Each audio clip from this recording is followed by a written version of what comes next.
हाँ। वागर्थाविव संपृक्तौ वागर्था प्रतिपत्तये जगतः पितरौ वंदे पार्वती परमेश्वरौ।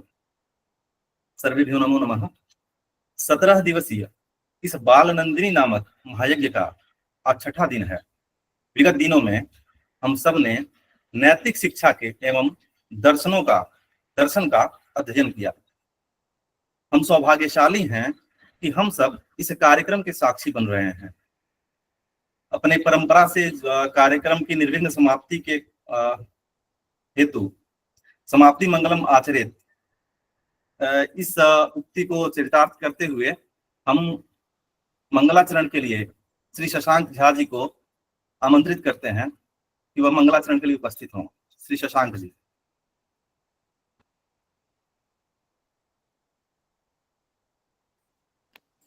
मम नाम शशाङ्कः अस्ति। अहम् अस्मिन् कार्यक्रमे मङ्गलाचरणं प्रस्तौमि।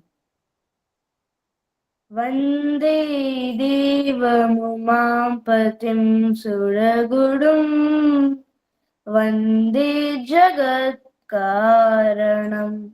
वन्दे पन्नगभूषणं मृगधरं वन्दे पशूनां पतिं वन्दे सूर्यशशाङ्कवह्निनयनं वन्दे मुकुन्दप्रियं वन्दे भक्तजनाश्रयं च वरदं वन्दे शिवं शङ्करं। धन्यवाद। धन्यवाद शशांक। तो आज के व्याख्यान का विषय सिंधुवाद वृत्तम है और हम सब जिनके द्वारा इस ग्रंथ का प्रशिक्षण प्राप्त करने वाले हैं वह प्रोफेसर ज्योत्सना द्विवेदी मैम है। मैं डॉक्टर स्वीटी रानी मैम से आग्रह करता हूं कि इस कार्यक्रम की जो प्रशिक्षिका हैं अपनी डॉक्टर ज्योत्सना मैम, उनका संक्षिप्त परिचय एवं स्वागत के लिए आपसे आग्रह करता हूं। कृपया उसके लिए उपस्थित हों। जी धन्यवाद विश्वेश्वर जी। इस कार्यक्रम के आज 6वें दिवस की विशिष्ट अतिथि के रूप में विराजमाना प्रोफेसर ज्योत्सना द्विवेदी महोदया को मेरा सादर नमस्कार। साथ ही मैं वाचिक पुष्पों से महोदया का हार्दिक स्वागत एवं अभिनंदन करती हूँ।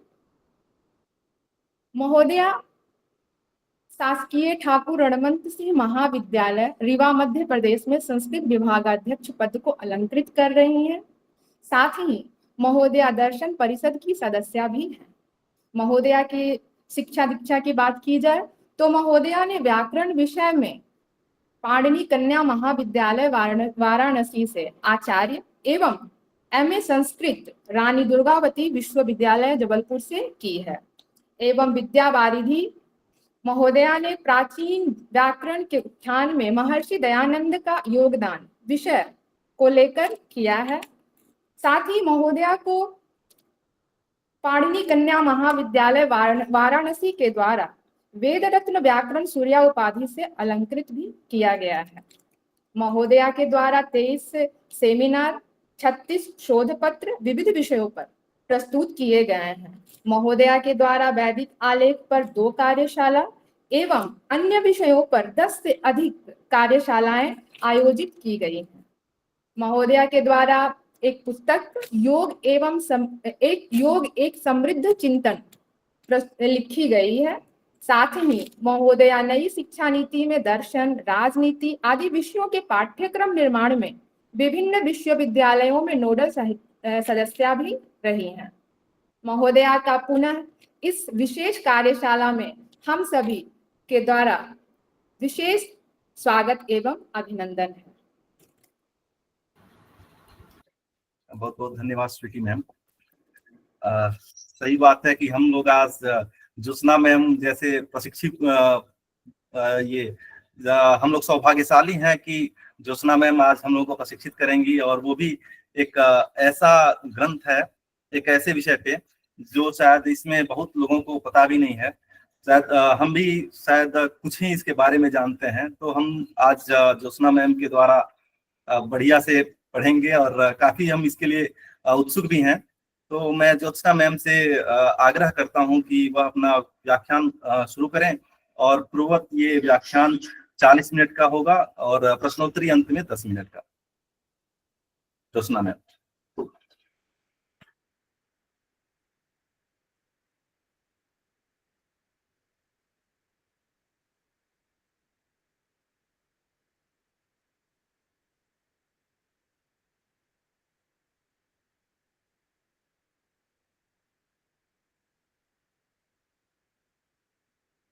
अनम्यूट कर लेंगे, अनम्यूट कर लेंगे।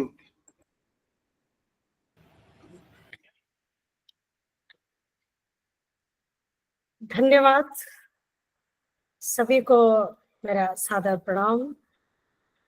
और आज का जो विषय है वो बहुत ही गूढ़ तो नहीं कहूंगी, परंतु लोक से जुड़ा हुआ विषय है। इसलिए ये विषय पर हम लोग थोड़ा सा पहले चर्चा कर लेंगे, फिर मैं इस विषय को यहाँ पर उपस्थित करूंगी।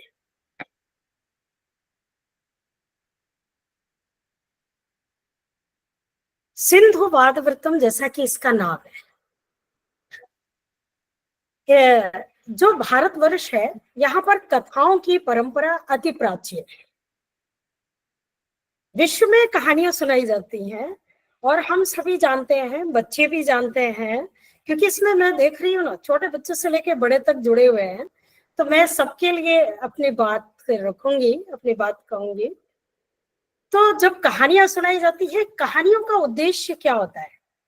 आप सबने पढ़ा है कि हितोपदेश पढ़ा, अभी बहुत भगवत गीता पढ़ी, सब कुछ आप इस कार्यशाला में पढ़ रहे हैं। परंतु इसके साथ हम ये जान लें कि कहानियों की जो परंपरा है वो वैदिक काल से लेकर के अद्यतनीय आज के काल तक निरंतर चल रही है और बहुत संपन्न परंपरा है ये। इसका संबंध यदि देखें तो न केवल अक्षरों से है, अर्थात हम किसी लिखने के लिए, साहित्य को बनाने के लिए केवल कहानियां नहीं होती हैं। बहुत सारी कहानियां ऐसी गढ़ी गई, बहुत सारी कथाएं ऐसी गढ़ी गई जो कि पहले कही गई, फिर वो उनका अनुबंधन हुआ, फिर उनका लिपि में आगमन हुआ। तो सिंधु वादवृतम जो कहानी है वो एक कहानी की विधा में हम लें तो कहानी की कई विधाएं होती हैं जो साहित्य में है। एक कहानियां ऐसी ही नहीं होती। एक कहानी जो आप हितोपदेश की सुनते हैं उसमें पशु पक्षी बोलते हैं। एक कहानी ऐसी होती है जिसमें केवल कल्पना होती है, जैसे परिदेश की कहानियां, उसमें केवल कल्पनाएं होती हैं। और एक कहानी ऐसी होती है जिसमें थोड़ा सा यथार्थ छुपा होता है, जैसे एक राजा था, एक रानी थी, ऐसी कहानियां जो होती हैं, एक बुढ़ा आदमी गया, ऐसी कहानियां जो हम सुनाते हैं वो कहानियां। तो कहानियों के 3 प्रकार से होते हैं, भेद होते हैं। अब हम थोड़ी सी बात करते हैं कि कहानियों का प्रारंभ कहाँ से हुआ, कथा का प्रारंभ कहाँ से होता है। तो कथा का प्रारंभ, विद्यार्थी आप समझ पाएंगे कि कहानियों का प्रारंभ ना वेदों से लेकर के, वेदों में जो आख्यान है ना, वहीं से कथाएं प्रारंभ होती हैं। जैसे पुरुरवा उर्वशी का आख्यान है, जैसे कि हम लोग सब पढ़ते हैं कि उसमें नदियों का आख्यान है, नदियां बोलती हैं उस कहानियों में। तो ये ऋग्वेद के कई ऐसे आख्यान हैं जिनको लेकर के बाद में संवाद लिखे गए, नाटक लिखे गए, फिर कथाएं लिखी गई। तो ये कथाओं की परंपरा ऐसे ही नहीं आई, मनोरंजन के लिए भी आई और ज्ञान के लिए भी आई। ज्ञान की परंपरा भी उसके साथ आई। तो जब ज्ञान आया साथ में, तो उसको उपनिषदों में देखें, उपनिषदों में भी कथाएं हैं, उपनिषदों में भी कहानियां हैं। उसके बाद की यदि हम परंपरा लेते हैं तो पुराणों में कथाएं हैं। पुराण तो पूरी कथाओं के साथ हमें ज्ञान देने की एक परंपरा हो गई, तो पुराणों में भी कहानियां हैं, गूढ़ ब्राह्मण ग्रंथों में भी कहानियां हैं, उसमें भी शतपथ ब्राह्मण इत्यादि में बहुत सारे ऐसे आख्यान हैं जिन्हें हम आख्यान कहते हैं, तो वो भी कहानियां वहां पर भरी हुई है। तो हम देखते हैं एक समृद्ध परंपरा जो प्रारंभ से चल रही है, वो बाद तक आते आते आते और अभी तक की कथाओं में चल रही है। तो एक इस कथा का एक क्रम हम देखें तो निरंतर प्राचीन काल से लेके अर्वाचीन तक चल रहा है। उपन्यास एक कथाएं यदि बृहद हो जाती हैं तो मैं छात्रों को बताना चाहूंगी कि इसे उपन्यास के लिए कहते हैं। उपन्यास भी कई प्रकार, उपनिषद जैसे बृहद लिखे गए, जो उपनिषद शब्द का अर्थ है वही उपन्यास शब्द का भी वही अर्थ है। जो उपनिषद है वो उपन्यास है, एक ही अर्थ को लेते हैं। तो जो उपन्यास बृहद रूप में किसी कथा को कहते हैं उन्हें उपन्यास कहते हैं। उसमें एक नायक होता है, एक नायिका होती है, और उपन्यास भी कई भागों में लिखे जाते हैं। एक उपन्यास बिल्कुल प्रौढ़ उपन्यास होते हैं, और एक उपन्यास जो बालकों के लिए लिखे जाते हैं। बालक जब बालक पढ़ सके कथा तो किशोर उपन्यास। सिंधुवाद वृत्तम एक ऐसा उपन्यास है जिसमें एक सिंधुवाद है, और वो एक किशोर उपन्यास के रूप में देखा जाता है संस्कृत वाङ्मय के अंतर्गत। तो सर्वप्रथम इसमें एक हम इसके अंतर्गत क्या जानेंगे आज, तो थोड़ी सी बात यहाँ पर हमने लिखी है कि ग्रंथ का जो मंगलाचरण है वो बहुत छोटी सी बात है, उसको जानना चाहिए। ग्रंथ के लेखक का परिचय हमें जानना चाहिए, और ग्रंथ का परिचय जानना चाहिए। ग्रंथ की भाषा क्या है, ग्रंथ किस विधा में लिखा गया है, और इस ग्रंथ का वैशिष्ट्य क्या है। अग्रे आगे आप बढ़ा सकते हैं अपनी पीपीटी। तो मंगलाचरण जैसे बच्चे देख रहे हैं, मंगलाचरण पर ही आप रखें। मंगलाचरण, हाँ बहुत सुंदर। तो बच्चे देख रहे हैं, ये इस ग्रंथ का जो मंगलाचरण है ना, उसमें गणेश की वंदना की गई है, गणपति की वंदना है। जैसे हम देख रहे हैं, सिंदूर चारु रुचिभिर जनयन कालिकीं संध्याम देलेतु भवताम देवो गणेश्वरः सौंतर योगार यत्पाद पद्म युगली रजः प्रसमेदुतर शुष्यन्ति विभ्रागुधेय स गणेशस्तु सिद्धि। तो इसमें हमने गणेश की जो ऐसे गणेश हैं उनका हमने यहाँ पर वो किया गया है, इस ग्रंथ में ये किया गया। आप पीछे जा सकते हैं, अपने प्रेजेंटेशन में आप पीछे जा सकते हैं, पीछे। अब ग्रंथ का परिचय, ग्रंथ के लेखक के परिचय की बात करते हैं। ग्रंथ के लेखक हैं बहुत, ये क्योंकि बहुत ही अर्वाचीन ग्रंथ है, तो इसके लेखक लक्ष्मण शास्त्री जी हैं, जो कि क्वींस कॉलेज में प्रोफेसर हुआ करते थे वाराणसी में, और उन्होंने कई ग्रंथ लिखे हैं जिसे बंगाली कॉलेज भी कहते हैं। और आपका जन्म भी वाराणसी में हुआ, और आपने कई ग्रंथों की रचना की। भाषा की दृष्टि से, जब आप भाषा की दृष्टि से एक संस्कृत साहित्य में जाते हैं तो एक चीज पाते हैं, क्या, जो प्राचीन आर्ष ग्रंथों में लिखी गई कहानियां हैं वो सारी की सारी कहानियां बहुत सरल भाव से लिखी गई। फिर बाद में जो केवल बालकों के लिए लिखी गई कहानियां हैं वो कहानियां भी सरल भाव से ही रखी गई हैं, परंतु बाद की जो कथा आई, कथा का जो संसार आया, आप ले सकते हैं आदरणीय बाण भट्ट को अपने बीच में। उन्होंने जो कथा का संसार रचा, उसमें बहुत सारी कल्पनाएं लिखी गई, बहुत सारी कल्पनाएं हैं, 3 जन्मों की कथा है, और भाषा की दृष्टि से भी वो अतिरूढ़ है। उसी प्रकार ये ग्रंथ भी भाषा की समृद्धि को लेकर के, दृश्यते नहीं खलु दृश्यते नहीं, तो ग्रंथ तो उसमें क्या होता है कि भाषा की दृष्टि से ये जो ग्रंथ है वो सरल भी है और जटिल भी है। थोड़ा सा जब आपको संस्कृत आएगी तब आप इसको पढ़ सकते हैं, परंतु इसमें रोमांच बहुत है। इस कथानक में लगभग कल्पनाएं हैं और रोमांच बहुत है। ये अरब देश की कहानियों से, यूनान की कहानियों से, ये वहां की कहानियों से ये लगा हुआ है। और लगे होने से क्या होता है कि यूनानी सभ्यता का बहुत कुछ विवेचन इस ग्रंथ में है। दूसरी बात, ये ग्रंथ का जैसा नाम है सिंधुवाद वृत्तम, सिंधुवाद नाम का एक वणिक है और वो बनिया, हम सभी जानते हैं कि देश विदेश में भारत का व्यापार होता था, तो वो जो वणिक है वो सिंधुवाद यहाँ से जा करके 7 देशों के 7 द्वीपों की यात्रा करता है और वो समुद्रों की यात्रा का यहाँ पर वृत्तांत है। दूसरी इसमें जो प्रमुख बात है जो इस ग्रंथ में है वो है कि सभी देशों की भाषाओं के साथ और व्यापार में जिन जिन चीजों की में जिन जिन वस्तुओं की आवश्यकता होती थी, कैसे लोग जाते थे, इन सब चीजों का भी यहाँ पर वर्णन किया गया है। बीच बीच में कुछ सूक्तियों का वर्णन भी है यहाँ पर रखा गया है।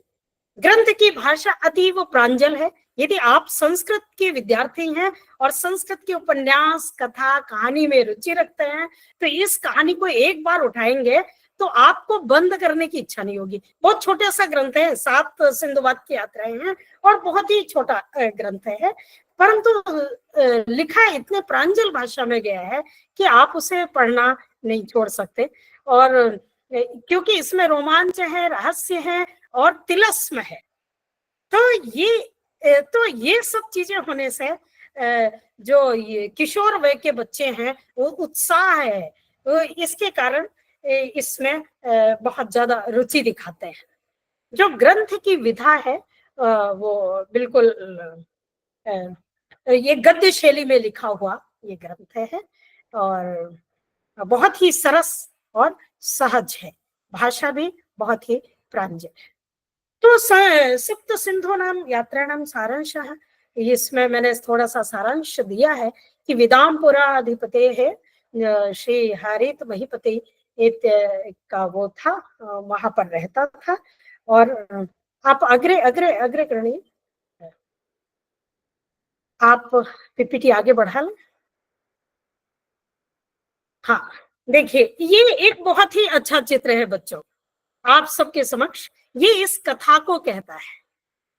ये चित्र है कि एक हितवाद नाम का एक व्यक्ति है और एक सिंधुवाद नाम का व्यक्ति है।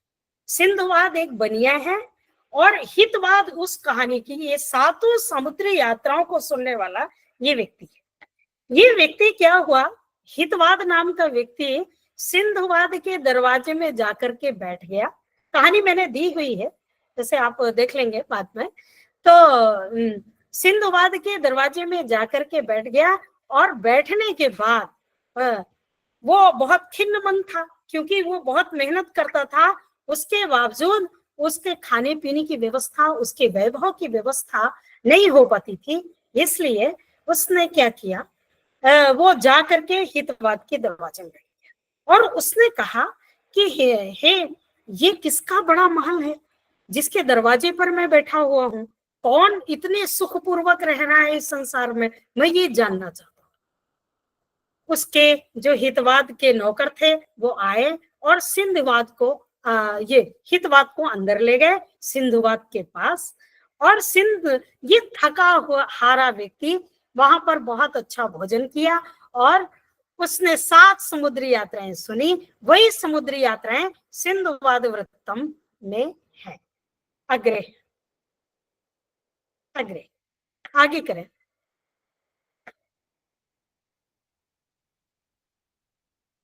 अब ये क्या करता था सिंधुवाद, जब अपनी समुद्री यात्राओं से लौट करके आता था बच्चों, तो वो अपना सब कुछ बहुत माल असबाब लेकर आते था।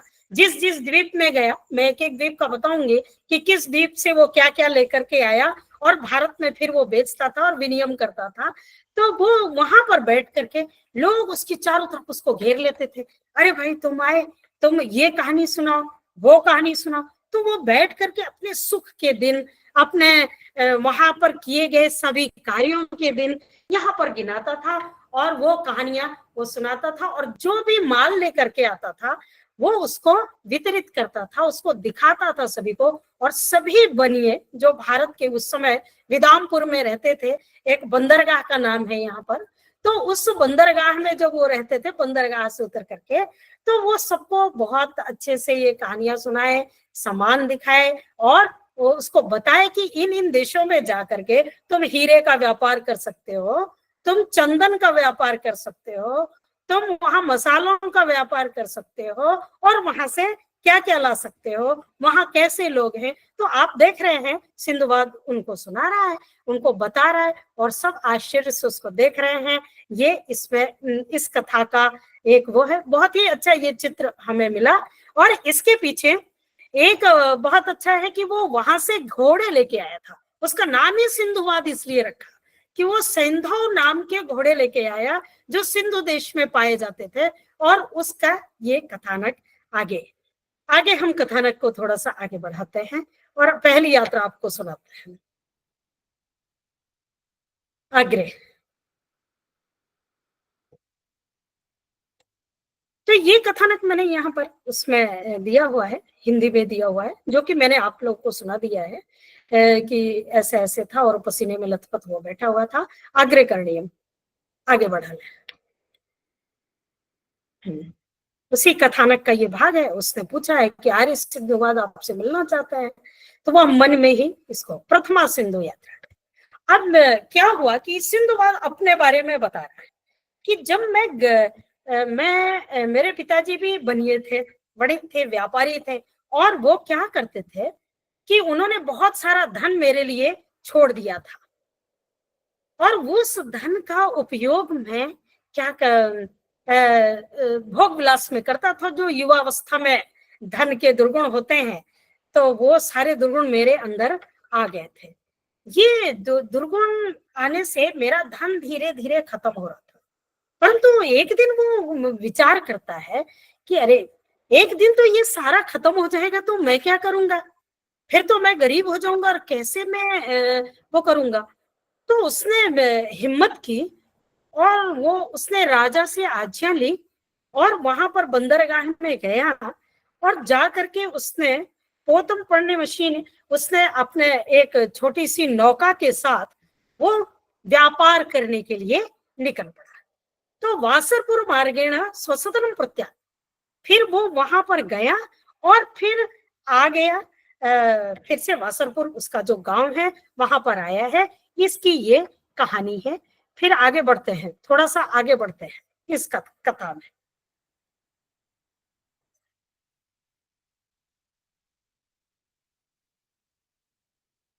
आपने देखा होगा इस कहानी का एक आगे का चित्र है। इस चित्र में ये पहली वाली कहानी अंदर आ जाती है। जब वो वहां पर गया हित सिंधुवाद, तो उसको बहुत बड़ा समुद्र में, जैसे समुद्र में रुकने की उसमें एक कथा आई है कि समुद्र में मैं रुका तो एक महाग्राह के ऊपर उसको द्वीप समझ करके हम सभी लोग वहां पर उपस्थित हो गए। उपस्थित होने के बाद जब इस महाग्राह के ऊपर बैठे हुए थे, उन्होंने जाना नहीं, वो समझ रहे थे कि ये पत्थर का एक द्वीप है। उसके ऊपर भोजन बनाने लगे। जब भोजन बनाने लगे तो उसको गर्मी लगी। जो जीव था, समुद्री जीव था, बहुत बड़े विशाल का, उसमें गव्युति शब्द का उदाहरण है। गव्युति मतलब बहुत ही विशाल का जीव था। उस जीव के पीठ पर बैठ करके सभी समुद्री यात्री जो व्यापार के लिए इधर उधर आते जाते थे, उसमें भोजन बनाने लगे। और भोजन बनाने के कारण वो महाग्राह उसके अंदर, समुद्र के अंदर जाने लगा।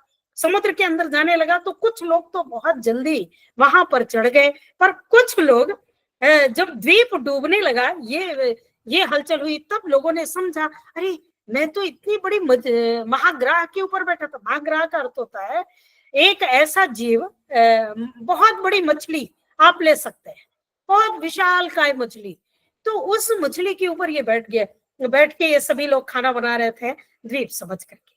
तो वहां से उतरे और उतर करके जब ये जाने लगा तो वो समुद्र के अंदर डूब गई, वो द्वीप तो समुद्र के अंदर चला गया, अब ये उसके अंदर डूबने लगा तो इसको एक फलक मिला, और वो फलक क्या हुआ, वो ले जा करके, आगे की कहानी हम दिखा रहे हैं आपको, वो ले जा करके एक ऐसे निर्जन स्थान पर छोड़ दिया जहां पर कुछ भी नहीं था, केवल फलक मतलब होता है जिससे तैर सके ऐसा कोई पटरा। तो इस, हाँ, आगे को आप बढ़ा सकते हैं, तो चल पड़ा, आगे बढ़ाइए। तो वहां पर से ये आया और ये यहाँ पर फिर एक ऐसे निर्जन द्वीप में पहुंचा जहां पर कि बहुत बड़े बड़े जीव रहते थे और कोई नहीं रहता था, वहां से इसके निकलने की कथा आती है। अब इस कथा में हमने इतना जाना कि ऐसे निर्जन समुद्री जीव रहते थे जहां पर ऐसी कथाएं लिखी गई है।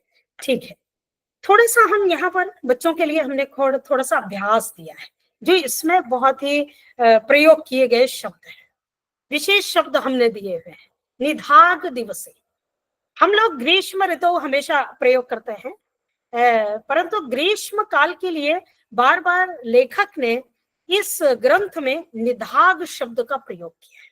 नितराम दह्यते इति निधागा, एक ऋतु का प्रयोग किया है। एक बार बार इन्होंने पर्यंतर शब्द है जो कि किसी भी सीमा के लिए प्रयोग किया जाता है, इन्होंने पर्यंत भू शब्द का प्रयोग किया है। पर्यंत भू, पर्यंत सीमा, और देखो एक शब्द है इसमें, जैसे हम लोग मार्ग पथ या मार्ग, इन्होंने स्वापथ स्वास्थ्य पथ ऐसा शब्द का प्रयोग किया है जिसका अर्थ है मार्ग। अब एक शब्द लेते हैं, बच्चों के लिए बड़े काम की चीज है, हम लोग एक शब्द का बहुत बार प्रयोग करते हैं, रोध और अनुरोध, विरोध, ये शब्द प्रयोग करते हैं। ये शब्द जैसे एक बात मैं यहाँ पर कहना चाहूंगी बड़े लोगों के लिए भी, कि जब शब्द शास्त्र की बात करते हैं ना, तो जो कूल और रोध, ये दोनों शब्द तट के पर्यायवाची हैं, तट के लिए प्रयुक्त होते हैं, और कूल और अनुरोध शब्द, रोध शब्द जब तट के लिए प्रयोग हुए, यही शब्द जाकर के अनुरोध और विरोध, अनुकूल और प्रतिकूल, आप समझ रहे हैं, एक तट से दूसरे तट के लिए प्रयोग में आने वाले ये शब्द हैं। ये तो रोध का अर्थ होता है सागर का तट, और अनुरोध या नदी का तट या तालाब का तट, कुछ भी आप तट किनारा ले सकते हैं। और अनुरोध का क्या अर्थ होता है, किसी से प्रार्थना करना, किसी से पीछे चलना, अर्थात तट के साथ साथ चलने के संदर्भ में रोध और कूल शब्द का प्रयोग हुआ, और इसी शब्द का प्रयोग आप देखते हैं भाषा में फिर आ गया। तो सिंधु रोध, सिंधु को रोकने के लिए एक द्वीप था, वहां पर ये प्रयोग। अब अंतरीप शब्द का प्रयोग आया है, इसमें बहुत सारे भौगोलिक शब्द है, क्योंकि ये सिंधु की यात्रा है, तो सॉरी, इसमें बहुत सारे भौगोलिक शब्द हैं।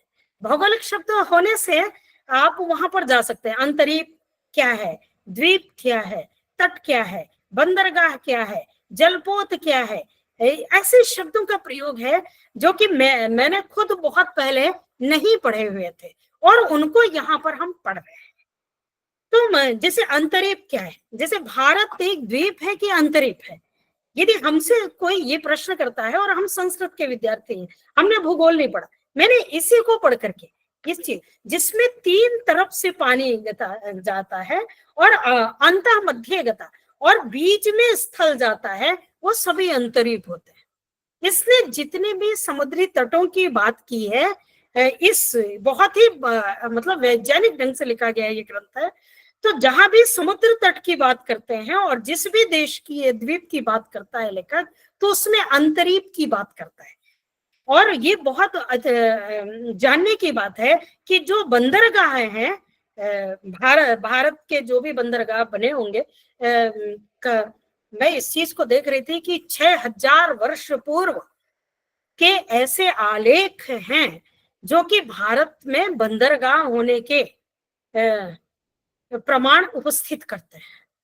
भारत में बड़े बड़े बंदरगाह होते थे और बंदरगाह के, और उन सब की एक बहुत मार्मिक बात है जो इस सिंधु शब्द में छुपी हुई है कि वो हमारा जितना व्यापार होता था वो अधिकांश सिंधु से या अंतरीप से, सिंघल देश के पास से होता था या तो सिंधु देश के पास से होता था। मतलब अरब सागर की खाड़ी, जो अरब सागर की खाड़ी है वहां से होता था, या नीचे के हिंद महासागर के अंतरीप से होता था। ये इसमें भी, इसलिए भारत तिकोना है, इसलिए उसको अंतरीप कहा। एक शब्द है सायांत्रिक, ये एक नया शब्द इन्होंने पोत वणिक के रूप में प्रयोग किया, जो दो प्रकार के होते हैं, एक मर्चेंट, नेवी मर्चेंट और एक नेवी ऑफिसर्स। तो मैं यहाँ पर वो नेवी मर्चेंट की बात कर रही हूँ। इन्होंने सायांत्रिक शब्द का प्रयोग पोत वणिक के लिए किया है। ये थोड़ा जानने की बात है। परंतु इससे पूर्व के जो भी ग्रंथ रहे हैं हमारे उसमें, उनमें सायांत्रिक शब्द का प्रयोग पोत को चलाने वाले के रूप में किया गया है ना। जो पोत का वाहक होता है उसको, एक मुझे श्लोक याद आ रहा है इस समय, नीति शतकम का है, महाराजा भर्तृहरि ने लिखा है, धैर्यम न त्याज्यम विधुरोऽपि काले धैर्यात् कदाचित् गतिमाप्नुयात् सः यथा समुद्रे पिचपोत भंगे सायांत्रिको वांछति तर्तुमेव। इसमें सायंत्रिक शब्द का प्रयोग किया है। इसका अर्थ है कि विदुर काल में भी अपने धैर्य को नहीं छोड़ना चाहिए, क्योंकि यथा समुद्रे पिचपोत भंगे सायांत्रिको, समुद्र के अंदर यदि पोत टूट जाता है तो जो उसका कप्तान है, सायांत्रिक मतलब कप्तान, उसका कप्तान है, वो उसको क्या करता है, अंत तक बचाता है, अंत तक बचाने की कोशिश करता है। ऐसा धैर्य रखना चाहिए। परंतु यहाँ सायांत्रिक शब्द का प्रयोग इन्होंने पोत वणिक के रूप में किया है। प्रवहन, प्रवहन शब्द का यहाँ पर इन्होंने बड़ी नौका के लिए, जिसमें पाल बांधे जाते हैं, बहुत, ये देखिए ये शब्द जो है नौका के साथ जुड़ा हुआ है। और मैं प्रवहन शब्द को इसलिए ले रही हूं कि इसमें बड़े बड़े संयंत्र नहीं है। सायांत्रिक शब्द इस बात का द्योतक है कि बड़े बड़े संयंत्र समुद्र में उतारे जाते थे, परंतु बच्चों जो प्रवहन शब्द है वो इस बात का द्योतक है कि जब हवाएं चलती थी, जो पछुआ हवाएं चलती थी, उसके साथ पाल की बंधी हुई नौकाएं, ऊपर कपड़े बांधे होते थे, पाल बंधी रहती थी, उस नौका से भी समुद्र यात्रा होती थी। तो उस पाल वाली नौका के लिए प्रवहन शब्द है। और जो बड़े बड़े जलपोत चलाने के लिए, जलपोतों से माल का वाहन जो होता था, माल आता जाता था, उसके लिए सायंत्रिक शब्द है। आज भी आप लोग देखते हैं जो सब जगह लिखा रहता है संयंत्र, फला संयंत्र, ये सब चीजें लिखी रहती है। बड़े बड़े होने से, बड़े विशालकाय यंत्रों के साथ होने से संयंत्र शब्द है। एक शब्द है परिणह। परिणह शब्द ये इन्होंने विशालकाय समुद्री जीवों के लिए प्रयोग किया है। पोत गव्यति शब्द है। तो ये पोत गव्यति मतलब कई योजन तक वो समुद्री जीव रहते थे और बहुत हानिकर होते थे, इसके लिए इन्होंने ये। समुद्गमा एक शब्द है। ये समुद्गमा जो शब्द है वो आप लोगों ने कई कथाएं ऐसी देखी और सुनी होंगी कि समुद्र के अंदर भी एक दुनिया है, वहां पर भी माल आने जाने की बात है। तो वो माल आने जाने के लिए समुद्गमा शब्द का यहाँ पर प्रयोग है। वो उस समुद्र के अंदर दुनिया की बात है। और जो ऐसी मंजूषा जिसके अंदर से, तो मैं ऐसा कह सकती हूँ इस शब्द के लिए, ये भले ही ये बाद में लिखा गया परंतु ये संस्कृत का ग्रंथ है, तो इसमें जो मंजूषा शब्द का प्रयोग है वो सिर्फ उसके लिए है जो जिसको अपन पनडुब्बी के नाम से जानते हैं बच्चों, उसके लिए इसका प्रयोग है। इस वाले अभ्यास में इस वाले जो प्रथम वो है, उसमें एक बहुत अच्छा ये हितवाद के द्वारा कही गई एक सूक्ति है, श्रेयो निधनम न निर्धनता। वो अपने विषय में जब शांत हो जाता है, क्लांत हो जाता है, तो कहता है कि मर जाना अच्छा है पर निर्धनता अच्छी नहीं है, गरीबी अच्छी नहीं है। दूसरा ये शब्द ये भी हितवाद ने सिंधुवाद से बताया है कि अहो अली कपरता स्वार्थी परस्य जनस्य। जो स्वार्थी लोग होते हैं ना, वो अपना क्या कहाँ से वो साधने लग जाए वो कहना मुश्किल है। तो उसने एक शब्द का प्रयोग है, अली अली कपरता। उनका कोई मर्यादा नहीं होती, स्वार्थी लोग की कोई मर्यादा नहीं होती, कोई उनके सिद्धांत नहीं होते, कोई उनका जीवन नहीं होता। वो बस स्वार्थ में ऐसे गिरते हैं कि कहीं पर भी गिर जाता है, बस स्वार्थ सिद्धि होनी चाहिए। तो ये तो सूक्तियां हैं जो इसकी बहुत प्रसिद्ध है। अहो अली कपरता स्वार्थी परस्य जनस्य श्रेयो निधनम न निर्धनता। तो हम आगे की कहानी भी एक दो सुन लेते हैं। पूरी कहानी तो मैं आपको सुना पाऊंगी कि नहीं पता नहीं, पर एक दो कहानियां सुनते हैं। ये आगे की कथा की बात है। आगे की कथा और भी अधिक रोमांचक है। एक ऐसे द्वीप में सिंधुवाद गया है जहां पर ऐसे ऐसे लोग रहते हैं, और सिंधुवाद ही नहीं गया, सिंधुवाद की पूरी सेना क्यों कहें, पूरे बड़े समुदाय जो समुद्री समुदाय है, परंतु वहां पर समुद्री समुदाय जो है, वहां पर एक बात है, समुद्री लुटेरों की बात आई है इस वाले कथानक में। और एक इसी दूसरी समुद्री यात्रा में एक समुद्री लुटेरों की बात आई है। दूसरे ऐसे ऐसे द्वीपों की चर्चा है जहां केवल सर्प रहते हैं और कोई नहीं घुस सकता। अर्थात ऐसे द्वीप, यदि हम भूगोल के थोड़ा सा भी नॉलेज रखते हैं तो ऐसे द्वीप हैं, ऐसे हवाई द्वीप हैं जहां पर नहीं जा सकते हैं और सिर्फ वो हो सकता है। परंतु वहां पर कैसे वहां से हीरा निकाला जाता था, कैसे मांस खंडों में हीरा निकालते थे और वहां का व्यापारी कैसे लाता था, इसकी चर्चा इसमें है, इस वाले कथानक में है। आगे बढ़ लेते हैं थोड़ी सी, क्योंकि मैं समय का भी है 8:38 है, ठीक है। आगे तो हम आगे की इसमें एक बहुत ही अच्छी चीज है जो मैं आपको बता दे रही हूँ कि इसमें गिद्धों के द्वारा मांस खंड के साथ हीरे व्यापारी हीरा अपना लेते थे। एक ऐसी चर्चा है जो कि बहुत ही बड़ी बात है, बड़ी अलग सी बात है जो हम सब लोग नहीं जानते हैं कि वहां हीरे बाहर की तलहटी में पहाड़ी के बाहर रहते थे और वो हीरे मांस खंड व्यापारियों द्वारा फेंक दिए जाते थे। तो गीध जो गिद्ध होते थे वो अपने मांस खंडों को उठा करके जो ऊपर जाते थे और अपने घोंसलों में रखते थे। तो इसमें दो चीजें बताई गई। एक चीज ये बताई गई कि उस जमाने में इस प्रकार के कार्य भी लोग करते रहे होंगे, और दूसरी ये बात बताई गई कि बहुत विशालकाय गिद्ध और जीव होते थे जिसको हम विज्ञान में थोड़ा बहुत पढ़ते हैं प्रारंभिक युगों में, ऐसों की चर्चा यहाँ पर है।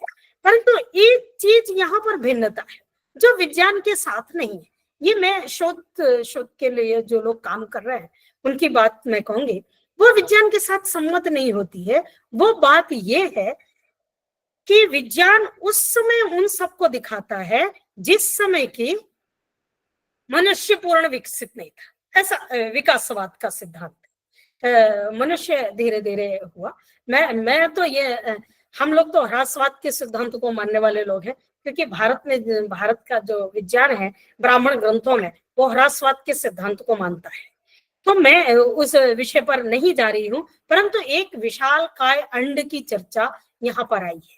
वो इतना विशाल था कि उसको देखने के लिए, संपूर्ण देखने के लिए सिंधुवाद एक वृक्ष के ऊपर चढ़ करके उसको देखना चाहता है कि ये अंड कितना बड़ा है। उसके ऊपर आकर के एक गिद्ध बैठ गया। देखो कुछ कल्पनाएं भी हैं कहानियों में, परंतु बहुत कुछ उस समय का वो है। तो उसके अंड के ऊपर वो गिद्ध बैठ गया, और गिद्ध जब वो कर रहा था उसी समय वो जो समुद्र यात्रा में, एक बड़ी विचित्र बात है बच्चों, इस पूरी समुद्र यात्रा में एक बहुत ही रोमांच की बात है जो मैं आप सबको बताऊंगी कि हर एक सिंधु यात्रा में, हर एक सिंधु यात्रा में सिंधुवाद समुद्र में डूबने लगता है और एक द्वीप में कैसे भी पहुंच जाता है।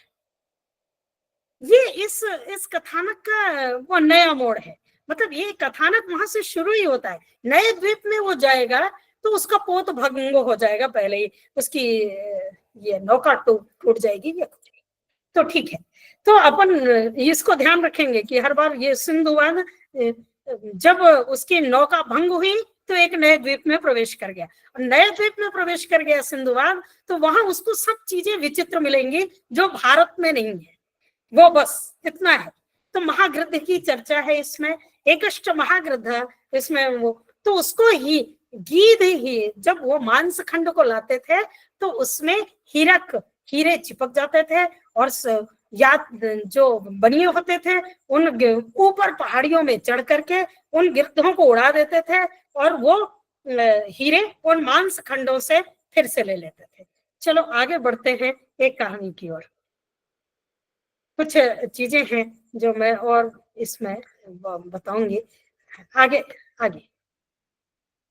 ठीक है, उसी का मैंने हिंदी अनुवाद है, ये आगे आगे कर लेते हैं, आगे चलते हैं।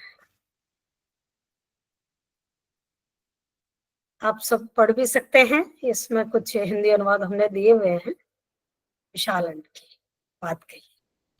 अब थोड़ा सा हम यहाँ पर इसमें भी हम यहाँ पर आएंगे और यहाँ पर बात करेंगे। महीरुह शब्द है, महीरुह वृक्ष के लिए प्रयोग किया है, परंतु महीरुह इन्होंने उन वृक्षों के लिए प्रयोग किया है जो निर्जन स्थानों पर होते थे, उसको लिए इन्होंने महीरुह शब्द का प्रयोग किया है। घना शब्द घन से बना है, घन अर्थात बादल या मेघ। वो घन की जो सांद्रता होती है वो मेघ, सांद्र शब्द मतलब आर्द्रता के सहित होना। मैं पूरा आपको एक एक शब्द नहीं पढ़ा पा रही हूँ, पर इसमें बड़े दिलचस्प शब्द का प्रयोग है।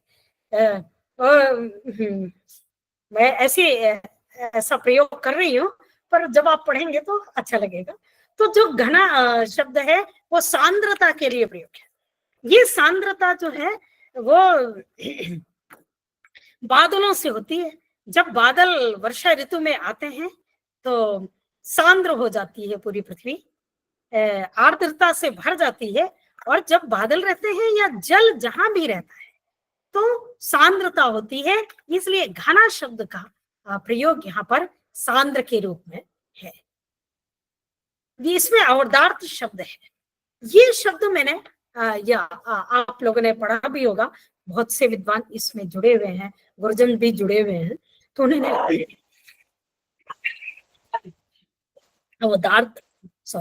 अवदार्थ शब्द का प्रयोग, परंतु गौरव शब्द के साथ ये अवदार्थ शब्द का प्रयोग है। गौरव गोरे, बिल्कुल धवल के लिए अवदार्थ शब्द का प्रयोग इन्होंने बार बार किया है। और वो अवदार्थ कौन? जो मनुष्यों की अवदार्था है, जो मनुष्यों का गोरापन है, उसके लिए। विसंकट, विसंकट मतलब विशाल, बहुत बड़ा। और विसंकट शब्द किसके लिए? जो द्वीप का विसंकट है, मैंने बताया उनके लिए, जो जीव हैं उनके लिए परिणह शब्द का प्रयोग है, और जो विशाल द्वीप हैं उनके लिए विसंकट शब्द का प्रयोग है। अशी विषम, अशी विषम एक, ये जो दूसरी कथा है उसमें एक ऐसे हवाई द्वीप पर है वो जहां पर केवल सर्प पाए जाते हैं, अजगर पाए जाते हैं, और वो अजगर भी ऐसे स्थान पर पाए जाते हैं जहां पर सिर्फ हीरे होते हैं। मुझे नहीं पता ऐसे द्वीप के बारे में, आप गुरुजन होंगे, आपका मैं तो भूगोल के विद्यार्थी नहीं हूँ, और तो मुझे बिल्कुल भी नहीं जानकारी है। परंतु ऐसा मैंने सुना है कि ऐसे द्वीप हैं जहाँ पर हीरे पाए जाते हैं, सोने पाए जाते हैं। और एक बात और भी है, ये जो यात्रा कर रहा है वो ये मेडागास्कर को होके जाता है, अफ्रीका जाता है और ऐसे स्थान पर उतरता है जहां पर गोरे लोग भी पाए जाते हैं। पर दूसरी जो यात्रा है वहां पर बड़े बड़े, मेरे को ये मैं जब भी इस यात्रा को पढ़ती हूँ, दूसरी और तीसरी यात्रा, तो वो ऐसे द्वीप पर गया है कि किन किन बच्चों ने, थोड़े मेरे साथ आप वो हो सकते हैं, जुड़ सकते हैं, तो एक बात बताएंगे बच्चों, किस किस बच्चे ने साउथ की वो फिल्म जो बहुत चली,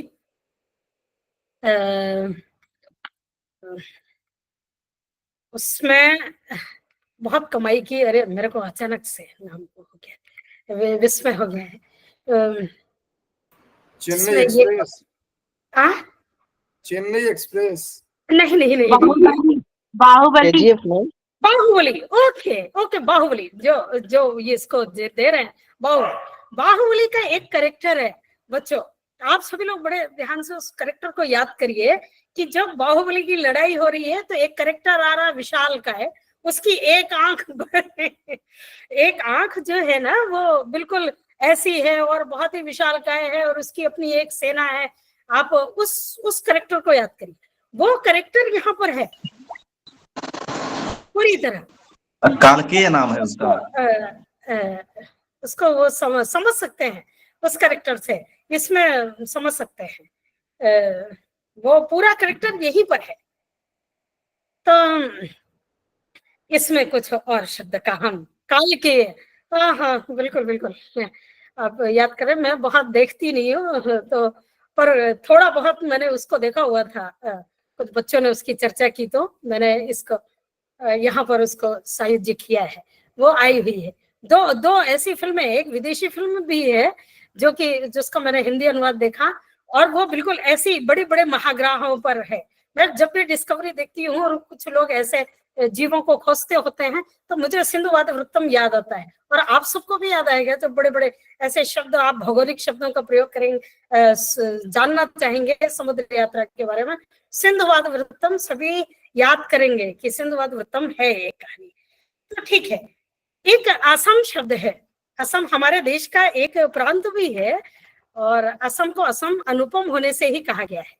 वो असम जो भी द्वीप बहुत ही अनुपम होता है उसके लिए बार बार लेखक असम शब्द का प्रयोग करता है वहां पर, और ये हमारा असम जो देश है इसी कारण है। कालसूर्य अजगर के लिए प्रयोग है, ये केवल अजगर का विशेषण दिया है कालसूर्य। क्षपा शब्द रात्रि के लिए प्रयुक्त हुआ है और इसको हम बार बार नहीं प्रयुक्त करते हैं, रजनी प्रयुक्त करते हैं, रात्रि प्रयुक्त करते हैं, अन्य कई शब्द हैं, निशा प्रयुक्त करते हैं, परंतु क्षपा शब्द का प्रयोग भी हम सब कर सकते हैं और बहुत ही सुंदर शब्द है। जब भी रात्रि होती है घनघोर तो क्षपा आती है, तो क्षपा है। इसका एक बहुत सुंदर सी सूक्ति है, दुर्दिनी व सहसा तमो व्याप्ता दिशो भयम उत्पादयति, बहुत ही सुंदर सी सूक्ति है। ये सूक्ति सिंधुवाद ने उस जंगल में जाकर के, जहां पर जो अभी काल के नामक व्यक्ति जैसे रहते थे और वो मनुष्यों को भून भून के खा जाते थे, तो ये बहुत दुबला पतला था इसलिए ये बच गया। बहुत स्वस्थ होना और दूसरे पर विश्वास करके भोजन करना से आप दूसरे के आहार बन सकते हैं, ऐसे लोगों के आहार बन सकते हैं। तो होता है ऐसा, इसमें इस कथा में ये बताया कि वो बहुत ही थोड़ा सा आहार करता था, थोड़ा सा भोजन करता था, तो इसलिए ऐसा उसने वो किया। तो दुर्दिनी व सहसा तमो व्याप्ता दिशो भयम उत्पादयति, जब दुर्दिन आ जाता है तो सहसा तमो व्याप्ता, जैसे घोर अंधकार में हमें भय होता है, उसी प्रकार दुर्दिन का जब तम हमारे आसपास रहता है तो हम निरंतर भय से ग्रस्त रहते हैं, भय को उत्पन्न करने वाले होती हैं, तब कोई भी दिशा हमारे लिए सुखकारी नहीं होती, सब में भय हमें दिखाई देता है। ये बहुत ही सुंदर वाक्य है, सूक्ति रूप में इसमें प्रयोग किया जाता है। तो आगे चलते हैं, समय तो बहुत कम है, दो कहानियां मैंने बहुत अच्छी सुनाई हैं, अब आगे की, हाँ ये ऐसे एक जीव का वर्णन हमारी तृतीय यात्रा में है। वो नरभक्षी है और मनुष्यों को खाने वाला है भून भून करके। तो इस तृतीय यात्रा का मैंने यहाँ पर ये दिया है। ये विशालकाय समुद्री जीव है। और एक बात और है, समुद्री घोड़ों का वर्णन है, और समुद्री घोड़ों के वर्णन के साथ ऐसे सैंधव हमारे देश से सिंधु देश में घोड़ियां ले जाई जाती थी और वहां से घोड़े उत्पन्न होते थे और लाए जाते थे।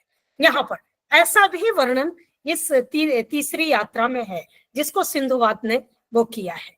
तो ये अपना हमने इसका लगाया हुआ है। इस समुद्री जीव को समुद्री लुटेरे जीव, ये समुद्री डाकुओं के रूप में प्रयुक्त है। ये लूट लेते थे। जब समुद्री व्यापारी लोग यहाँ से जाते थे तो उनको लूटने का काम, उनको मार के खा लेने का काम। और वहां केवल नारियल होता है, नारियल से बने हुए चावल होते हैं। तो दो चीजों का प्रयोग पता पड़ता है। ऐसे द्वीप हैं जहाँ निर्जन है और नारियल का प्रयोग होता था, नारियल से बने हुए चावल होते थे। ऐसा इसमें ये बात इसमें कही गई है। आगे थोड़ा सा चलते हैं और संक्षिप्त में आगे की कहानी हम आपको बता देते हैं। तृतीय सिंधु यात्रा मैंने आपको बता दी, ठीक है, इसमें फल है। इसका थोड़ा सा हम यहाँ पर इभ्य शब्द धनी वणिक के लिए प्रयोग है। ये शब्द हम प्रयोग बहुत कम करते हैं, पर इभ्य शब्द के लिए मैं, जो लोग शोध कर रहे हैं उनके लिए मैं बात कहूंगी। ये इभ्य शब्द ये शब्द बाद के उसमें तो बहुत कम प्रयुक्त हुआ है, लक्ष्मीपतियों के लिए, श्रीपतियों के लिए, परंतु शब्द ब्राह्मण में इभ्य शब्द धनी वणिक के लिए प्रयोग हुआ है। वो प्रयोग यहाँ पर दिखाई दे रहा है। ये बहुत ही अच्छी है। प्रभंजन चक्रवात, क्योंकि इस वाले उसमें तृतीय जो वो है उसमें बड़े बड़े चक्रवातों का वर्णन है जो समुद्र में आ जाते हैं और उन समुद्रों में कैसे फंस जाते हैं। अच्छा, बहुत अच्छी बात है, एक बात आई जो मुझे भौगोलिक दृष्टि से समझ आई, वो ये कि चक्रवात ऊपरी सतह पर होते हैं। ये इसमें है प्रभंजन, जहां पर इसको समझाया गया कि ऊपरी सतह पर है, वो सब नीचे की तरफ चले गए, अपने नौका लेके नीचे की तरफ चले गए और चक्रवात ऊपर से गुजर गया। ये बात, क्योंकि मैं तो भूगोल की विद्यार्थी नहीं हूँ और मैं समझती हूँ बहुत सारे लोग भी नहीं होंगे, परंतु इन सब बातों से ये समझना चाहिए कि जो चक्रवात होता है समुद्र में वो ऊपरी सतह पर होता है। जो लहरें होती हैं, वायु का प्रभाव कुछ बाद में रुक जाता है, तो वो जैसे प्रकाश की किरणें नहीं जाती वैसे वायु नहीं जाती ऊपर से नीचे की तरफ। ये बात इसमें कही गई आपकी सिंधु यात्रा में, तीसरी यात्रा में। वो समझा रहा है हितवाद को। ये सारी कहानियां हितवाद को सुनाई गई हैं बच्चों, तो उसके लिए सर्वस वेग पूर्वक चक्रवात जो होता है उसका एक वेग होता है और वो विपरीत दिशा पे जाता है और एक जगह केंद्रीकरण होता है। ये बात इसमें है, बहुत से वे। तो मैंने महोत्सव शब्द का अर्थ उत्सव के लिए ही सुना था और आप सबने भी ऐसे ही सुना होगा। तो महोत्सव शब्द आप सभी सुनते हैं, लिखे जाते हैं, पढ़े जाते हैं महोत्सव शब्द, परंतु बड़े दरवाजे के लिए महोत्सव शब्द का प्रयोग है। विशाल काय द्वार, किसी द्वीप में गया और राजा से मिलने गया, तो जब वो तीसरी समुद्री यात्रा में महान अंधता, इसमें अंधता मिस्र का भी वर्णन है तीसरी उसमें। और एक कथानक मैं आपको आगे बताऊंगी कि सिर्फ सती प्रथा भारत में नहीं थी, विदेशों में भी थी, यूनान में भी थी। वो जब यूनान पहुंचा है तो उसकी कहानियां यहाँ पर है। तो वो दो कहानियां ऐसी हैं। हम लोग, मैं इंग्लिश की बहुत बड़ी विद्यार्थी नहीं हूँ, परंतु एक स्पार्टा ट्रॉय की कहानी है, आप लोगों ने उसको पढ़ा होगा, यूनान देश की कहानी है। वैसी कहानी उदयन की कहानी लिखी गई बाद में, बिल्कुल वैसी कहानी लिखी गई है। और ये कहानी जो ये अरब देश की कहानी है। ऐसी कहानियां अरब देश में भी प्रचलित हुई। कहानियां कैसे? कहानियां सफर करती थी, ऐसे ही हम जाते थे वहां और अपने कौवे लेके जाते। जातक कथाओं में इसका बहुत वर्णन है कि कैसे लोग समुद्री उसमें लेके जाते थे, कौवे लेके जाते थे, तो कौवे देख के लोग आश्चर्य करते थे। तो वैसे एक ये शब्द है जिसको हम, ये महोत्सव, बड़ा दरवाजा। एक मैंने आपने छंद शब्द छादना छंद के लिए प्रयुक्त देखा होगा, छंद शब्द बार बार ढकने के लिए, ये उसके लिए। अभिप्राय के लिए भी ये प्रयोग है। छंद शब्द अभिप्राय के लिए बार बार प्रयोग किया गया है यहाँ पर। घोड़ा शब्द, घोड़ा तो ये अमरकोश में आया है, तो घोड़ा नासिका के लिए प्रयुक्त है। वूडनम शब्द, वूडनम गहराई से डूबना, ये और आपको बताऊं, बूढ़ना शब्द इसी से बना, इसी वूडनम से, बुढ़ना शब्द। दाया विभाग, तो दाया शब्द है ना, दाएं भाग से दाएं भाग जो हम पढ़ते हैं, उस दाएं भाग का वर्णन है यहाँ पर। थोड़ा सा वर्णन दाएं भाग के विषय पर भी है, तो वो दाएं भाग विभाजनी धनम आदत्ते। तो गृहणाति ये थे दायादा, दायात किसे कहते हैं, तो दायात का सिंधुवाद बता रहा है कि किस प्रकार उत्तराधिकार दिए जाते हैं, किस प्रकार उत्तराधिकारों की परंपरा अन्य देशों में है। तो इस प्रकार हम लोगों ने ये 2-3 कहानियां मैंने आपके समक्ष तो बहुत अच्छे से रख दी हैं। शेष जो चौथी कहानी है चतुर्थी सिंधुवाद, इसमें ये भी बहुत वो है, मैं इसको बहुत उसमें नहीं करूंगी, परंतु इसमें एक चतुर्थी कहानी में जो वो गया है एक गुफा में, तो एक राजा से मिलता है। उस राजा से मिलने के बाद वहां पर उस देश का वर्णन है कि वहां पर कब्र में यदि पत्नी मर जाती थी तो पति को जिंदा कब्र में दफना दिया जाता था। ये यहाँ पर एक दूसरी परंपरा थी, जैसे भारत देश में लोग कहते हैं सती प्रथा की परंपरा थी, तो ऐसी वर्णन वहां की परंपराओं में भी आया हुआ है। मैं यहाँ पर इन सब चीजों को वो नहीं करती हुई कैसे क्षिप्ता बात कही गई है। अब मैं समझती हूँ मेरा समय हो चुका है। कुछ अभ्यास प्रश्न है, सिंधुवाद वृत्तम के रचयिता कौन है, तो यदि अपन ले लें सर, जैसा आप कहें मैं वैसा कर लेती हूँ, क्योंकि ये कहानी बड़ी दिलचस्प है। आप सभी पढ़ेंगे, मैं इसका पीडीएफ अभी सर को भेज दूंगी। सर अभी प्रश्नोत्तरी सेशन है ही, हाँ, उसमें तो ये लोग भी पूछ सकते हैं, और यहाँ पर आपने जो दिया है उससे भी चर्चा कर सकते हैं। हाँ, तो मेरे समझ से कुछ अभ्यास प्रश्न हैं, यदि हम छात्र इसको अगर आप लोगों को कोई प्रश्न हो तो आप लोग प्रश्न करके पूछ सकते हैं। हाँ। और अन्यथा ये प्रश्न जो है इसको लेकर किया जाएगा। सभी एक बार अपना वीडियो जरूर ऑन करेंगे, एक बार मध्य में ही आप लोगों का हो जाए चर्चा। तब तक ये सौरभ मिश्रा प्रश्न करना चाहते हैं। सौरभ मिश्रा इस कहानी को पूछ सकते, सभी अपना वीडियो ऑन करेंगे। प्रणाम मैम, ये सिंधुवाद है मैम, ये किसी काल्पनिक कथा पे आधारित है? क्योंकि कुछ कथाएं इसमें बीच बीच में थोड़ी प्रादर्शिक लग रही हैं कि ये कथाएं वास्तविक हैं, तो क्या यह केवल काल्पनिक पे आधारित है कि कुछ व्यवहारिक भौतिक ज्ञान पर भी है? व्यवहार तो बहुत कुछ है, कल्पनाएं भी है, क्योंकि ये लिखी गई कथाएं जो है उसका जो वो है वो तिलस्म है एक प्रकार से।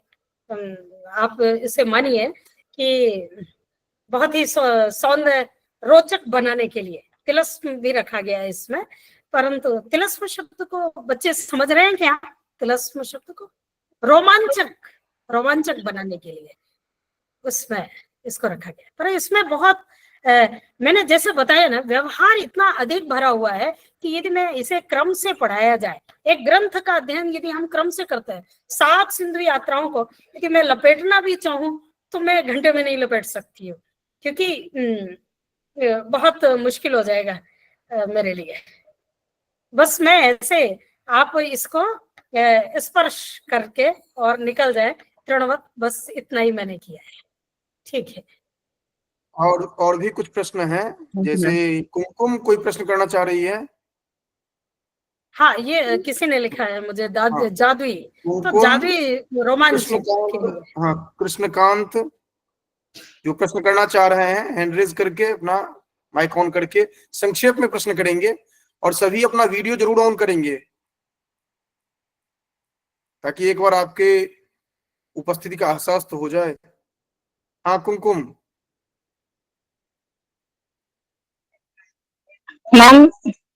आज के लोग में लोग कहते हैं कि एक सुरक्षित करियर चाहते हैं। क्या सिंधुवाद जैसे जोखिम उठाना मूर्ख माना गया है या एक प्रेरणा? ठीक है, आप कैरियर के विषय में बात कर रहे हैं, परंतु ये जोखिम नहीं है। ये बता रहा है, ये एक कथानक हमें ये बता रहा है कि हम कैसे लड़ करके अनेक विपत्तियों से लड़ करके आगे बढ़ सकते हैं। जब हम किसी ग्रंथ को पढ़ते हैं ना, तो उसका कई एंगल से पढ़ते बेटा, उसको कई स्थानों से लेकर के आते हैं, कई दिशाओं से उस पर विचार करते हैं। तो न केवल इसके लिए लिखा गया है कि इसमें जोखिम है। जोखिम तो ठीक है, मूर्खता तो नहीं है, क्योंकि बिना जोखिम उठाए आप सफल नहीं हो सकते किसी भी क्षेत्र में। हमें जोखिम तो उठाना ही पड़ता है। ये ग्रंथ इस चीज का प्रतिपादक है। यदि आप जोखिम से डरेंगे तो सफलता तो नहीं मिलेगी। जोखिम का प्रकार भिन्न हो सकता है। रोनी।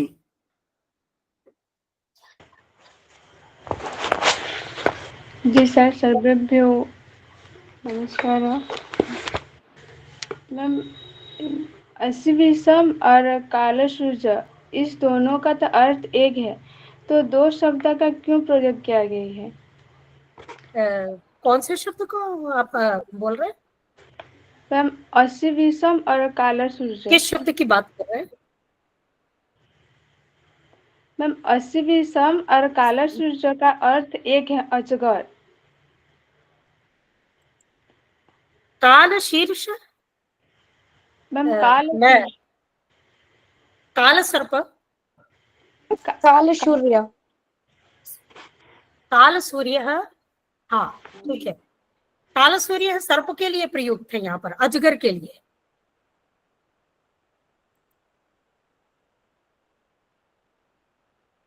अनम्यूट करो तो मैं समझ पाऊँ। शायद आगे को नहीं, आप लिख के भी दे सकते। अजगर के दो शब्द क्यों हैं, ऐसा ये प्रयोग कर रहे हैं अजगर के लिए, तो वो तो कई शब्द का प्रयोग किया जा सकता है। ये तो पर्यायवाची का प्रयोग, एक ग्रंथकार एक ही शब्द का प्रयोग नहीं करता, भिन्न भिन्न शब्दों के भी प्रयोग करता है। ठीक है,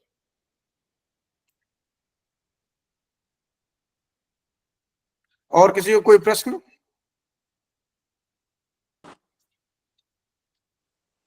चलिए अपनी लड़ाई। मैं बस जिज्ञासावश पूछना चाहती हूँ, जैसा कि आपने बताया ये बहुत ही अर्वाचीन ग्रंथ है, तो इसके जो ग्रंथकार हैं ये जितनी ये कहानी के इश्क की उपज है या किसी ग्रंथ को उपजीविका का श्रेय प्राप्त है, कुछ ऐसा है? ग्रंथ पढ़ा नहीं है हमने। जी मैम। अच्छा, जी हाँ, तो ये कथा उनकी सोपज्य है, सुनी हुई कथाओं पर आधारित है, पूर्व सुनी हुई कथाओं पर आधारित है। ठीक है, धन्यवाद। जी जी। चलिए, तो हमें लड़ा है कि प्रश्नों की जो श्रृंखला थी। शिवानी का शिवांगी। क्षम्यता मेरा प्रश्न है कि इस ग्रंथ से हमें क्या प्रेरणा मिलती है?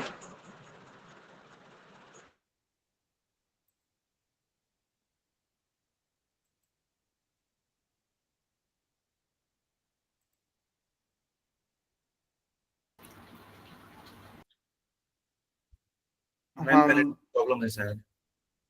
अच्छा, ये प्रश्न है कि इस ग्रंथ से क्या प्रेरणा मिलती है? एक तो दूसरा भाषा, तीसरा हम पुनैरपि प्रतिहन्यमाना प्रारभ्य चोत्तम जना न परित्यजन्ति। यदि हमने कोई लक्ष्य निर्धारित कर लिया है तो बार बार विघ्न होने पर भी हम उसको मार करके और अन्य विघ्न हम अपने लक्ष्य को प्राप्त करते हैं। ये ग्रंथ कई चीजों के लिए है। जी हाँ, बताएं। क्षम्यताम आचार्य, ये आधुनिक काल के साथ इसको कैसे जोड़ेंगे? जब हम छात्रों को पढ़ाने के या संदर्भ के हिसाब से हम कथा सुनाने की कोशिश करेंगे, तो आधुनिक कालखंड के हिसाब से इसको कैसे जोड़ें? आप इसकी व्याख्या कर सकते हैं। मैंने तो व्याख्या एक एक शब्द की नहीं की है, आप इसे व्याख्या करें। इसमें जो भूगोल है उसको आप बिल्कुल आधुनिक काल के साथ जोड़ सकते हैं, इसमें जो ऐतिह्य है उसको भी जोड़ सकते हैं। इसमें बहुत सारे इतिहास छुपा रहता है।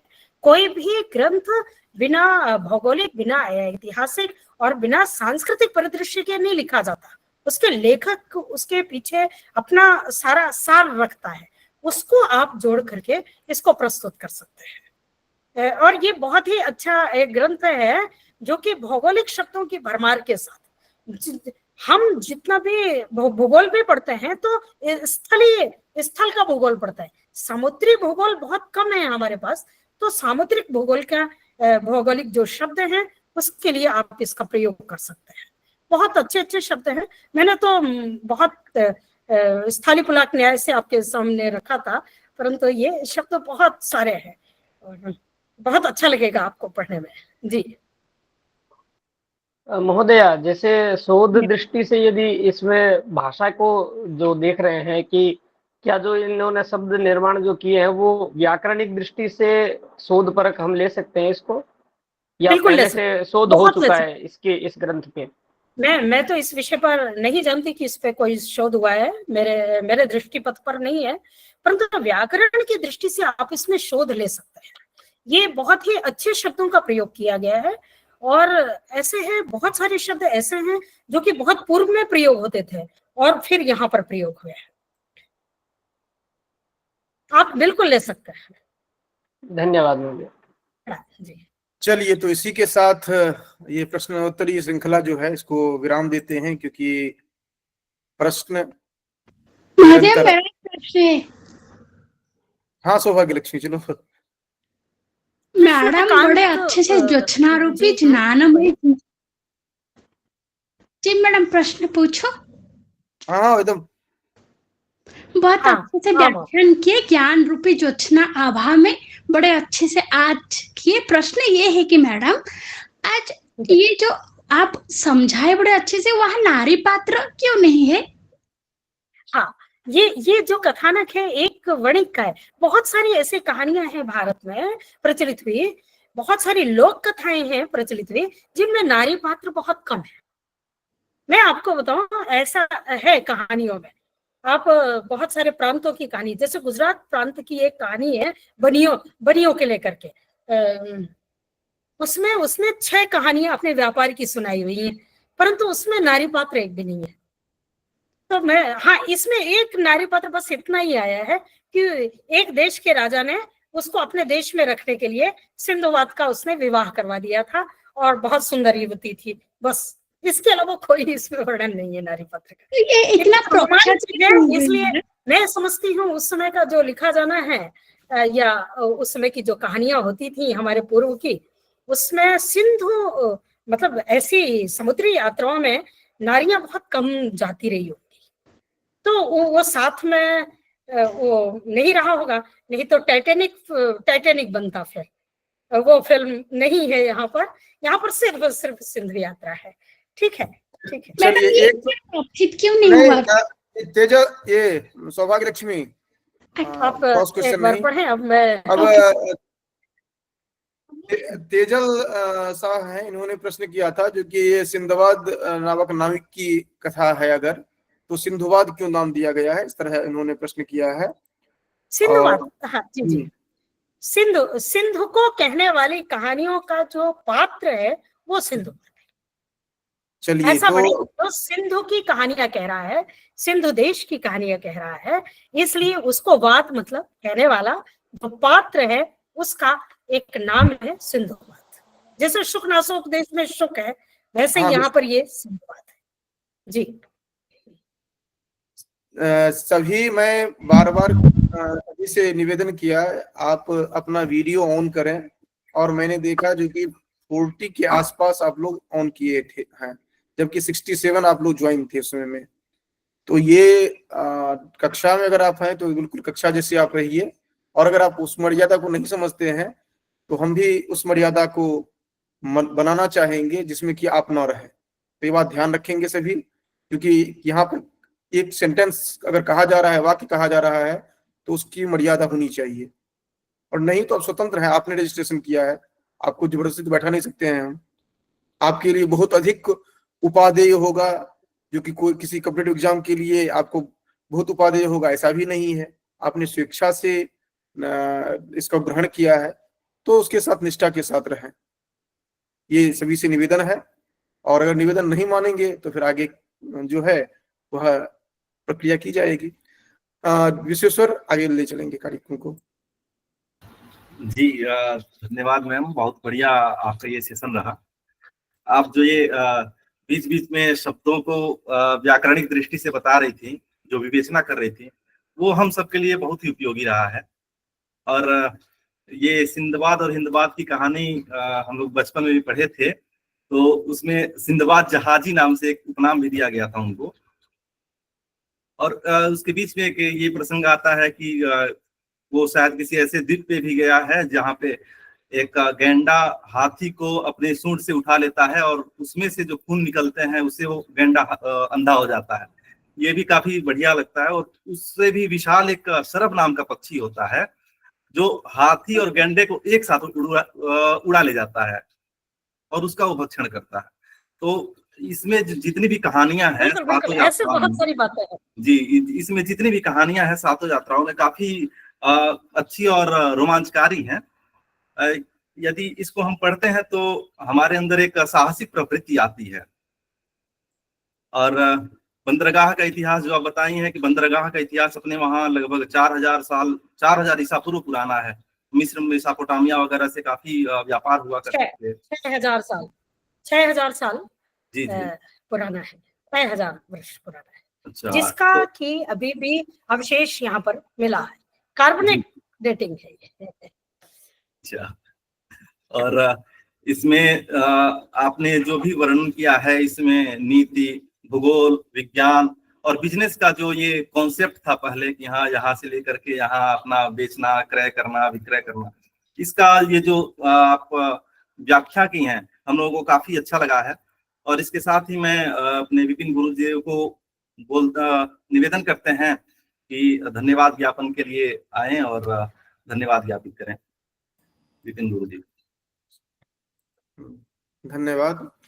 ये एक औपचारिकता मात्र है, क्योंकि ये जितने भी हैं सभी अपने परिवार की ही हैं और आज की जो अतिथि हैं वो इस कार्यक्रम की सह संयोजिका भी हैं, तो इस कारण से भी घनिष्ठ परिवार के सदस्य के रूप में कहा जा सकता है। लेकिन एक औपचारिकता होती है, एक मर्यादा होती है, क्योंकि आज आप प्रशिक्षिका के रूप में हैं, इस दृष्टि से आपका स्वागत भी हुआ और स्वस्थानं गच्छ के लिए धन्यवाद भी होना जरूरी है। वस्तुतः ये कहानी जब कथा रखने की बात आ रही थी तो पहले तो ये था जो कि जितने भी प्राचीन ग्रंथ हैं उन्हीं को रखा जाए, नैतिकता से संबद्ध जो हैं उनको। तो उनमें भी विशेष नीति परक जिनमें तत्व प्राप्त होते हैं ऐसे ग्रंथों को रखा जाए। लेकिन उसी बीच में ये सिंधुवाद वृत्तम इनके द्वारा हमारे समक्ष प्रस्तुत किया गया, तो मुझे लगा जो नहीं, ये भी इस तरह के भी ग्रंथों को रखा जाए ताकि हम समझ सकें जो कि आस पड़ोस हमारे निकट अतीत में क्या हुआ है और किस तरह से हम हमारे जीवन यापन और अर्थागम जो है, इसके साथ साथ व्यापारिक दृष्टि जो है, भौगोलिक परिस्थिति जो रही है, इन सबको समझा जाए। तो ये एक बहुत ही अच्छा ग्रंथ था, इस कारण से इसको रखा गया। इस पूरे कार्यशाला में 2 ग्रंथ अर्वाचीन के रखे गए मुख्य रूप से, जो आगे प्रेम रहस्यम अंत में देखेंगे हम लोग। 2 ग्रंथ इस तरह के लिए गए हैं और बहुत अच्छा लगा जो कि आप सभी जितने भी यहाँ पर हैं सभी तन्मयता पूर्वक सुनते हैं, समझते हैं और आप लोगों के प्रत्येक दिन का जो रिस्पॉन्स आता है वो भी निश्चित रूप से अगर उसको कहा जाए तो काबिल तारीफ है। क्योंकि मैं प्रत्येक आपका जो आता है आपको लगता होगा जो कि हम भेज रहे हैं पता नहीं कौन देखता होगा, नहीं देखता होगा, लेकिन आपकी एक एक पंक्ति हम पढ़ते हैं और उस पंक्ति को ध्यान में भी रखते हैं जो कि आप क्या कह रहे हैं और जो उसमें समाधान करना होता है समाधान भी हम करते हैं। इसीलिए जब भी आप लिखें तो ये ध्यान रख करके ही लिखें जो कि आपके द्वारा लिखा गया कोई पढ़ रहा है, इसीलिए उलूल जुलूल मत लिखें, क्योंकि कुछ उलूल जुलूल भी आता है, वो भी पढ़ते हैं। ठीक है, तो एक ये है। दूसरा ये है कि जब हम जो कार्य करते हैं अनिवार्य रूप से निष्ठा के साथ करें, उससे कुछ हमें सीखने के लिए मिलेगा। और वैसे भी ये तो नीति कक्षा है, इसमें अगर हम नैतिकता नहीं दिखाएंगे तो फिर हमने सीखा क्या इससे? तो ये सब थोड़ा सा ध्यान हमें रखना है। और नैतिकता केवल बच्चों के लिए नहीं है, नैतिकता जितने भी व्यक्ति हम लोग हैं, हर व्यक्ति के लिए जन्म से लेकर मृत्यु पर्यंत वह निरंतर आपका चलता है। आप किस तरह हैं, क्या कर रहे हैं, कैसे आपको बिहेव करना है, किस तरह से अपने आप को प्रस्तुत करना है, वो सभी उसी में होता है। हाँ, उसी में नीति में अलग अलग नीतियां भी हैं, तो उन नीतियों को भी ध्यान रखना पड़ता है। जिसको आप विदेश नीति की बात करते हैं, कूटनीति की बात करते हैं, वो सब भी जीवन में आता है। वो भी सिंधुवाद वृत्तम में आपको सुनने के लिए मिला, देखने के लिए मिला। तो आज यहाँ पर अतिथि के रूप में जो विद्यमान रही, उनको विशेष रूप से आभार व्यक्त करते हैं। और इसके साथ ही साथ हम देख रहे हैं जो कि यहाँ पर अलग अलग विश्वविद्यालयों से आचार्य, भले वो प्रशिक्षक के रूप में हों, लेकिन वो केवल ज्ञानार्जन मात्र के लिए नहीं आते हैं, वो हमारे उत्साहवर्धन के लिए भी आते हैं। हम देख रहे हैं कि भिन्न भिन्न विश्वविद्यालयों से के प्रोफेसर यहाँ पर प्रशिक्षक के रूप में हैं। इसी तरह हम देख रहे हैं आनंद त्रिपाठी जी, आप KVS भारतीय राजदूतावास नेपाल काठमांडू में आप हैं, दिन भर अपने कार्य में व्यस्त होते हैं, रात में अनिवार्य रूप से आप प्रत्येक दिन बैठते हैं, लेकिन इनको दायित्व भी उसी तरह दे दिया गया है जो कि आप प्रतिवेदन प्रस्तुत करेंगे, तो वो भी निष्ठा के साथ। तो आप लोगों को भी सीखना चाहिए, अगर मान लीजिए आपको किसी कार्य में दायित्व दिया गया तो किस तरह से करते हैं, क्योंकि अगर आप ये इस पे जुड़ेंगे ही नहीं तो ये 17वें दिन प्रतिवेदन कैसे प्रस्तुत करेंगे? वैसे प्रस्तुत करने के लिए कुछ नहीं है, उठा करके कुछ भी डाल देंगे, जहाँ हाँ इतने दिन का कार्यक्रम हुआ ऐसे रहा। लेकिन इन्होंने निष्ठा के साथ एक एक दिन का ध्यान में रखकर कर रहे हैं, तो ये हम लोगों को सीखने के लिए है, क्योंकि जिस तरह यहाँ पर हो रहे हैं। इसी तरह हमने देखा था जो पवन मेहता जी जुड़े रहे हैं, निरंतर हर एक कक्षा में जुड़ते हैं, और अन्य और भी विद्वान सब हैं जो जुड़ते हैं। और विशेष रूप से जो प्रशिक्षु जो निरंतर शुरू से अंत तक जुड़ते हैं, उनमें से कुछ तो कहते हैं कि आपके डर से जुड़ते हैं, तो हमारे डर से नहीं, वैसे आप सहजता से जुड़ते हैं। और ऐसी ऐसी कहानियां आप सुनते हैं जो शायद आप दादी नानी से ही सुनते होंगे, तो लेकिन आपके लिए उपादेय है। और इसीलिए आपको विशेष रूप से, क्योंकि आप ही इसके शोभावर्धन करते हैं, खास करके जब आप वीडियो ऑन करते हैं तो सभी का मन प्रफुल्लित हो जाता है, जो कहा चलिए इतने लोग हैं यहाँ पर जीवित अवस्था में, नहीं तो फिर वो लगने लगता है कि बस शून्य स्थिति होती है। तो सभी को विशेष रूप से आभार, धन्यवाद। और हमारे जो शिष्य हैं, ये विश्वेश्वर, जिसको अभी ट्रेनिंग दी जा रही है, जो कि जितने भी कार्यक्रम होंगे वो अब आगे विश्वेश्वर ही देखेंगे, तो इसीलिए विशेष रूप से शुभाशय जितने भी हमारे छात्र समुदाय हैं और अन्य सभी जो प्रत्यक्ष परोक्ष रूप से हमारे सहायक होते हैं ऐसे ऐसे कार्यक्रमों के लिए, क्योंकि कुछ साक्षात जुड़ते हैं, कुछ परोक्षतया देखते हैं, और कुछ मैन्यूटली आपके कामों को ऑब्जर्व करते हैं। आप यहाँ पर जुड़ रहे हैं, आप क्या प्रश्न पूछ रहे हैं, क्या आप उत्तर दे रहे हैं, वो भी मैन्यूटली देखा जाता है। तो ऐसे भी हमारे जो निरीक्षण विवेकी हमारे हितैषीगण हैं, उन सब के लिए भी विशेष आभार। सभी को प्रणाम, धन्यवाद। धन्यवाद महोदय। धन्यवाद गुरु जी। अब इसी सेशन को यहाँ समाप्त करते हैं हम लोग शांति मंत्र के साथ। सामूहिक शांति मंत्र करेंगे। ओम ओम सर्वे भवन्तु सुखिनः, सर्वे भवन्तु निरामयाः, सर्वे मा कश्चित् दुःखभाग्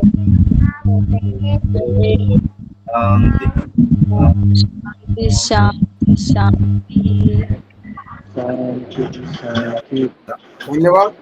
कल पुनः हम लोग मिलते हैं एक नए एपिसोड के साथ। और जहाँ तक मुझे ध्यान है, प्रोफेसर अनीता जैन महोदया रहेंगी कल। आप वनस्थली विद्यापीठ में संस्कृत विभागाध्यक्षा हैं, और आप कल क्या है कल का, विदुर नीति, एक मिनट, हाँ विदुर नीति को लेकर के आप प्रशिक्षण देंगे। हाँ, एक विशेष सूचना है जो ध्यान देंगे सभी, कल से जो आपका एक अनुभव कथन का जो सेशन है वो भी शुरू हो रहा है। अभी प्रत्येक दिन का अलग अलग रहेगा, जैसे कल है ये 9:30 बजे तक चलेगा, 9 से 9:30 रहेगा, तो अनिवार्य रूप से 9 बजे तक सेशन कल समाप्त होना है। और 9 से 9:30 में 1 से 25 तक, रोल नंबर 1 से 25 तक जो है उनका अनुभव कथन रहेगा। 2-2 मिनट का मैक्सिमम रहेगा, 2 से 3 मिनट मैक्सिमम। तो आप उसी तरह से सुव्यवस्थित रहेंगे। एक बार केवल नाम आपका बुलाया जाएगा, अगर आप हैं ठीक है, नहीं है तो आपका वो मिस होगा। इसीलिए 1 से 25 तक जिनका रोल नंबर है अनिवार्य रूप से अनुभव कथन के साथ आप रहेंगे। वो अनिवार्य रूप से मैन्युअली चेक किया जाएगा, जब किस तरह से आप अभिव्यक्त कर रहे हैं, आप इतने दिन तक क्या सीखे हैं, वो भी उसी 2 से 3 मिनट में समझ में आ जाएगा। और उसके लिए कल जो सेशन ये रहेगा 9 से 9:30 वाला, उसके लिए आनंद त्रिपाठी जी हैं, उनको दायित्व दिया जाता है कि वो आधा घंटा रहेंगे शिक्षुओं के साथ। 1 से 25 रोल नंबर तक जो होंगे उनका मूल रूप से ये रहेगा जो अपना अनुभव अभिव्यक्त करेंगे, और वो अभिव्यक्ति का मूल्यांकन होना है। तो 1 से 25 तक जो भी उपस्थित रहेंगे, अगर नहीं उपस्थित रहते 1 से 25 तक, तो 25 से 50 तक भी हम लोग आगे जा सकते हैं। तो इसीलिए आप जो 25 के बाद भी हैं वो भी आप तैयार रह सकते हैं, लेकिन आधा घंटा का ही सेशन रहेगा ये। तो अनिवार्य रूप से ये 9 बजे के बाद 9:30 बजे तक के लिए ये ध्यान रखेंगे सभी। और ये 2 सेशन रहेगा, 8 से 9, 9 से 9:30। ठीक है, धन्यवाद सभी को। फिर मिलते हैं कल विदुर नीति के साथ। धन्यवाद। धन्यवाद महोदय।